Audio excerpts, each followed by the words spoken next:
crazy ass story time about how I almost got away with sneaking out. A little background information. It was the summer of my sophomore year in high school, and my parents are super strict. Like, they had a tracker on my phone, they had a tracker in my car, they have cameras all over my house, and my curfew was 7:30 even on weekends. Well, this boy that I really liked was throwing this party, and I begged my parents to go, and of course they said no. So my friends and I came up with this elaborate plan on how I was going to sneak out of my house and go to this party. Well, one of my friend's brothers had his license. So at 11 o'clock, after everybody fell asleep, they parked in my neighbor's driveway. Before everybody fell asleep, I made sure to put my ladder up to my window from my bathroom. And because it was in the back of the house, there were really no cameras around there. Well, skip ahead, I couldn't get down the ladder. So my friend's brother had to come around and try to move the ladder. But I was still too scared to go down the ladder by myself.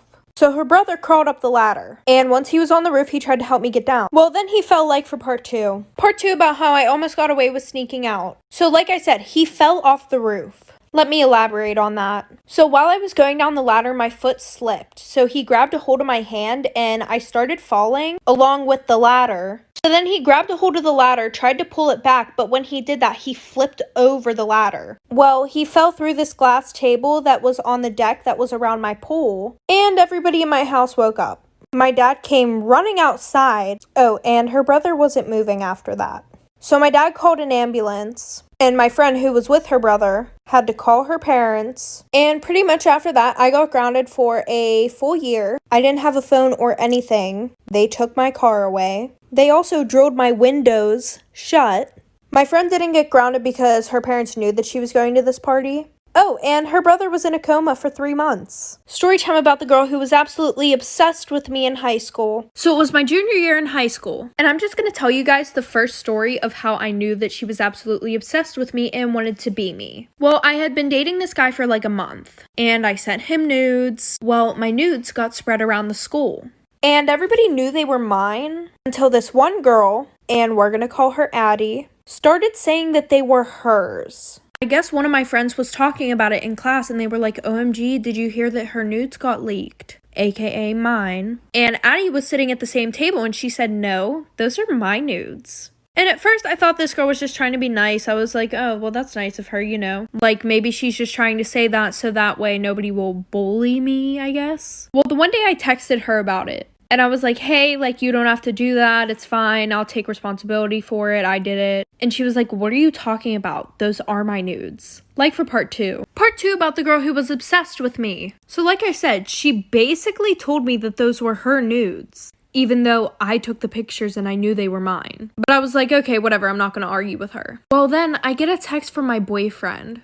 And he goes, what the fuck? You're so weird. Why would you send me somebody else's nudes? And I'm just sitting there like, what the fuck? And I tried to explain to him that I had no fucking clue why this girl was saying they were hers. But then he said that I was weird as fuck and he broke up with me. So like a week later, I see them walking around school together. And my friends tell me that they're now dating. And I really wasn't that mad about it. I was like, okay, maybe that's the only way that she could think of to get a boyfriend. Well, I forgot that my Instagram was logged in on his phone because he had super bad trust issues and wanted to make sure I wasn't cheating on him. So I text him and I'm like, hey, can you take my Instagram off your phone? And I saw that he read my text message, but I got no response. Well, a week later, you guys are never gonna guess what fucking happened, like for part three. Part three about the girl who was obsessed with me. So like I said, I texted him and I got no response back. So I run into him the next day at school. And I'm like, hey, did you get my text? And he's like, text about what?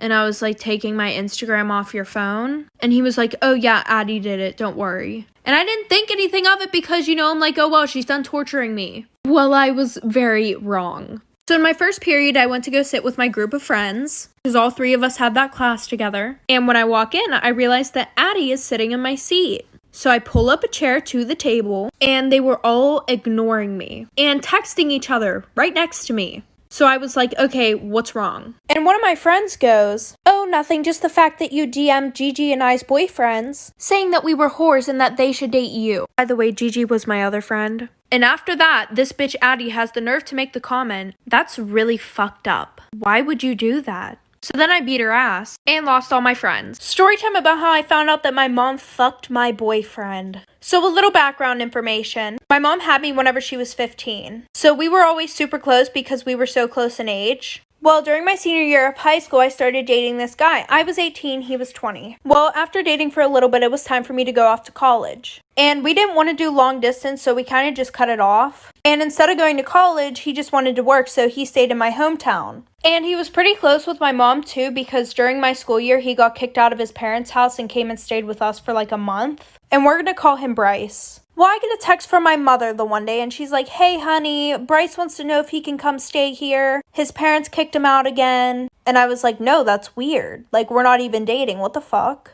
And her response was, "Well, honey, I'm a good person, so I'm not going to listen to what you say on this one. He's going to come stay with us." And I wasn't even living there at the time, and she was going to let him stay there, like for part 2. Part 2 about how my mom fucked my boyfriend. So like I said, my mom was trying to be a good person, so she let Bryce stay there. Well, then COVID hit, and my college was basically like, "Yeah, you guys can't stay here anymore, go somewhere else." So I packed up my things and I went home. And she told Bryce that he couldn't stay there anymore because I didn't feel comfortable with it. As she should. Well, then she started acting really weird. Like, she would leave the house at 2 in the morning and wouldn't come back until like 8 in the fucking morning. And the one night while she was making dinner, I saw a text from Bryce pop up on her phone. So I opened it, and there were no text messages except one from Bryce saying, "I won't, don't worry." But I didn't ask her about it because I trusted her. Well, the one night I was going to a party, and I was in charge of bringing the alcohol. Well, on my way to the party, I realized I forgot the alcohol. So I pull up to my house, and I see Bryce's truck outside. So I went around to the window, and in the living room, I could see my mom and Bryce fucking on the couch. I took a video, put it on Facebook, and after that, she was labeled a homewrecker in my small town. After that, I found out they had a whole relationship. Storytime about how I got catfished and almost kidnapped. So because I just turned 18, I thought about signing up for a few dating apps. So I did. I matched with this really cute guy named Chris. And we chatted on the app for like 3 weeks back and forth. I would ask him to FaceTime, but he would always make up some lame excuse. Yes, ladies, there's a video dating app coming out soon, so no more lame excuses for sus boys. Anyways, so finally after asking him a bunch of times to hang out, we finally made plans to meet up for dinner. He gave me the address to the place, and it was like 20 minutes from where I lived. And he told me that he was going to be wearing a baseball cap, and I told him that I was going to be wearing a white shirt and green jeans. So I took an Uber and got there at like 6 o'clock, but when I got in there, I didn't see anybody with a baseball cap on. While I'm looking around, all of a sudden somebody taps me on the shoulder. So I turn around, and it's this older guy wearing a baseball cap, and he goes, "Oh, hi, I'm Chris." So I'm definitely feeling super sus at this point, but I'm too fucking nice to be like, "Ooh, get the fuck away from me." So I figured I might as well get a free meal out of this. So we sat down to eat like for part 2. Okay, part 2 of how I got catfished and almost kidnapped.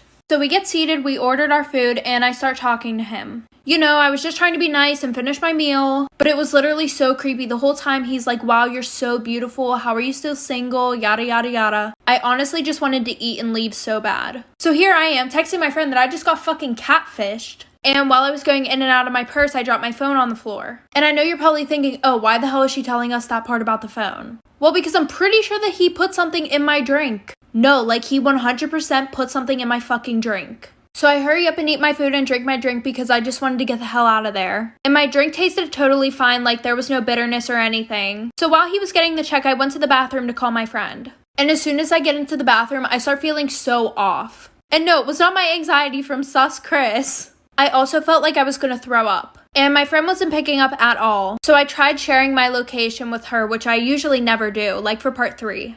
Part 3 of how I got catfished and almost kidnapped. So like I said, I shared my location with her, but it took me forever because I had no control over my body whatsoever. And I was throwing up uncontrollably. So she immediately knew that something was wrong because I wouldn't just randomly share my location with her. So that's when I blacked out, and I really only remember a few things that happened after that. Like I remember being out in the parking lot and him walking me to a car, which I thought was my Uber. So I remember waking up in the car and looking at the dashboard and it being 9 o'clock at night. So I start to wake up a little bit and I realize that I'm in somebody else's car and I can't find my phone anywhere. I'm pretty sure I blacked out again after that because the last thing I remember is a police officer standing over me and shining a flashlight in my face. So apparently there's security footage of him pulling off into a gas station and putting me in the trunk, and he was able to make it all the way to South Carolina from West Virginia. So my best friend shared my location with authorities. I want to spread awareness that things like this actually do happen. If a picture's worth 1,000 words, a video's worth 1,000,000. So click the link in my bio for a safer option of online dating. Love you guys.